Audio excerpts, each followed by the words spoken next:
Hey you, how did you go finding your inspiration? I hope you found something that really speaks to you, that fills you with joy and hope, and that you can have handy and is tangible to you in some way. And I bet that you did, because you're here at the next section. And this is where we start getting into something that is a little bit more, maybe, I guess, unfamiliar or a little bit complicated. And I hope it's not. The idea isn't too complicated, but the doing of it is a bit of a practice. So I hope that this really fits with you. And it might seem a little bit far away from this idea of gaining confidence, but trust me, if you follow along with each of these steps, that what we're trying to do is strengthen an inner sense of self and identity and a core, rather than teach skills of confidence. If you feel this way inside, then you are more likely to just be and feel more confident in who you are and less second guessing and all that stuff.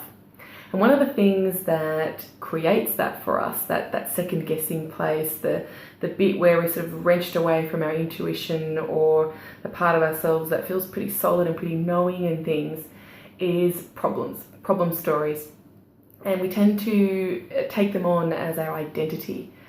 For example, a common one is that people will often say, I'm anxious, I'm an anxious person. And that might be the case, that there is anxiety in your life, that there's anxiety present. But when we take it on as an identity conclusion, as a thing of who we are, it makes it so much harder to even imagine living without it, to even consider the possibility that we could put it aside, and in particular to notice the times when it's not present. Another way of thinking about it is that we often define ourselves. We are, human beings like to categorize, but also there are a lot of categories that are available to us in society that can be limiting. Another example is introvert and extrovert. And the reality is that both of those terms are kind of made up, guys. Just go and look it up and Google it. There's grains of truth in them, of course. There's stuff in there that's really helpful and meaningful. But it can also be limiting. If you believe that you are an introvert all the time, then that can be something that gets in the way of actually being able to speak up. This idea that this is who I am and I can never be anything else. The reality is that all of us are introverted and extroverted in different situations.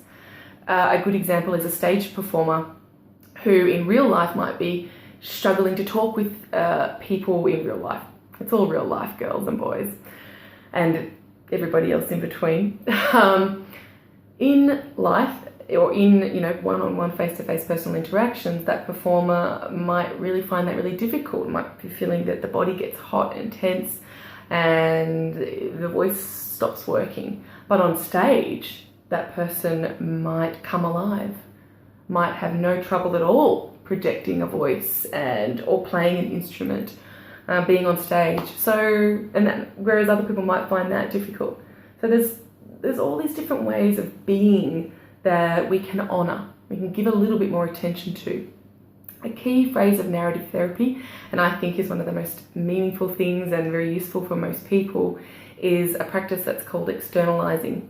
We have a little phrase that says, the problem is the problem, you are not the problem. If we have the problem, we can deal with it. If you think you are the problem, it's kind of a bit tricky, isn't it? What are we going to do with you? We can't put you on a shelf, and we don't want to. We don't want to do that at all. So I'll give you a light example. Let me just think for a second. Okay, so I might be thinking of myself as a person who can't do maths. I can't do maths. And this is actually true. This is something that does play on my head a lot. Can't do maths, don't understand numbers, don't understand anything at all about technology or how to do things. And I have a lot of examples of that being my problem, and a lot of really bad memories of going through school and really struggling with maths and having high expectations kind of heaped on me about being good at maths because I was good at English. Go figure.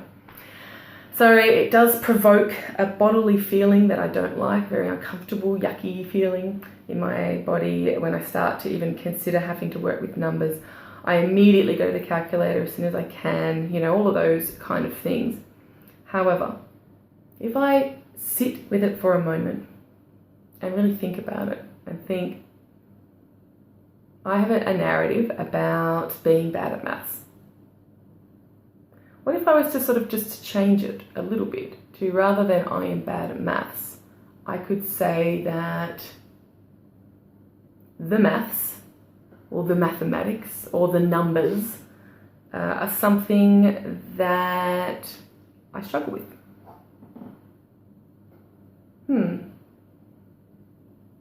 That even just feels a little bit different. The numbers are a bit of a problem. And perhaps even the thing that jumps into my head when I start to think of that is those times when I was told that I wasn't good at maths, or that I would get into trouble for not being able to do sums. And that actually flings me right back to grade 1 when I was 6. And I realise even just now talking about it that I have quite absorbed that as an identity, when in reality, I mean, who the hell knows? 6. So if I'm removing it from myself a little bit and thinking about those times, and then I'm starting to think, hang on a sec, I run my own business, so I must be doing something with numbers okay. I don't have an accountant. I've done my own taxation forms, always.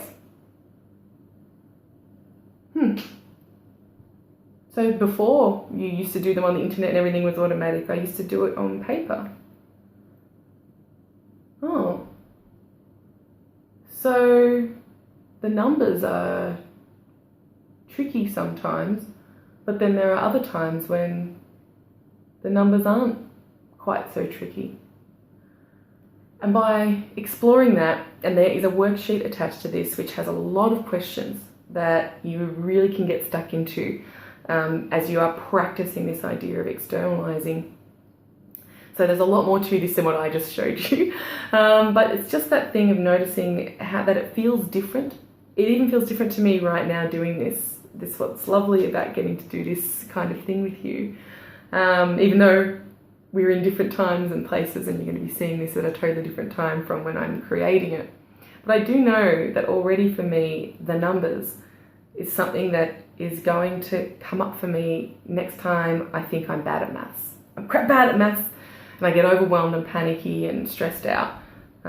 Being able to grab onto, the numbers being difficult is something that, and also just that little memory of a few little threads there that are not part of that problem story narrative. There's another thread here of at least a few stories, and now that I've said a few, I can even think of more, where I'm actually handling numbers in ways that make me feel really pleased and make me feel clearer and more calmer and confident. And now that feels like a place that I can come back to when I'm tackling numbers again, or when I'm presented with them in some way.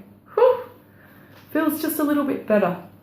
So rather than being an identity conclusion and just something I can never do and that I'm terrible at all the time, it's just now something that is a problem. It's got a "the" in front of it, the numbers.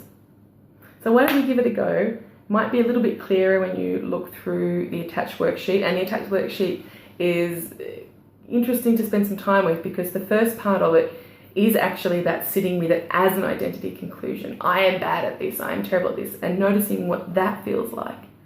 And then the second half is actually this action of externalising a problem, giving it a name, and it can be a really fun name, it can be a really creative name, it can be a really cheeky name, whatever fits with you, and also your family or in your relationship, if it's something like that. If there's a lot of fighting and it's in an equal sort of relationship where there's fighting, you can actually externalise the problem in that way. The fighting. What is the fighting telling us about each other? What is the fighting convincing me about you? What is the fighting convincing me about me? And it gives you a lot more opportunity to be able to do something about that rather than just this hopeless and overwhelming, helpless thing.